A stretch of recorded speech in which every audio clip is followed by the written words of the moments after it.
সকলোৰে মৰমৰ আৰু জনপ্ৰিয় অভিনেতাজন সকলোকে কন্দুৱাই গুচি গ'ল, যাৰ বাবে শিল্পী সমাজৰ লগতে সমগ্ৰ অসম সম্পূৰ্ণ কিশোৰ দাসৰ পৰিয়ালে যেন শোকত ভাঙি পৰিছে।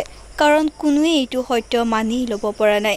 তাৰ মাজতে জনপ্ৰিয় অভিনেত্ৰী বৰষা ৰাণী বিষয়াইও কিশোৰ দাসক লৈ এক মন্তব্য প্ৰকাশ কৰে, কিয়নো কিশোৰ দাসৰ সৈতে আছে এক নিবিড় সম্পৰ্কও বৰষা ৰাণী বিষয়াৰ। শোকত ভাঙি পৰি বৰষা ৰাণী বিষয়াই কৈছে, ধেৎ তেৰি, মানি ল'ব পৰা নাইও, খুব মিছ কৰিম তোমাক কিশোৰ দাস।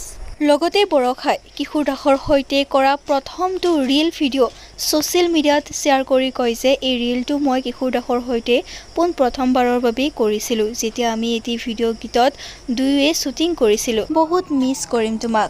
আহকচোন বৰষাই কিশোৰৰ সৈতে কৰা প্ৰথমটো ৰিল ভিডিঅ' আমিও অলপ উপভোগ কৰোঁ।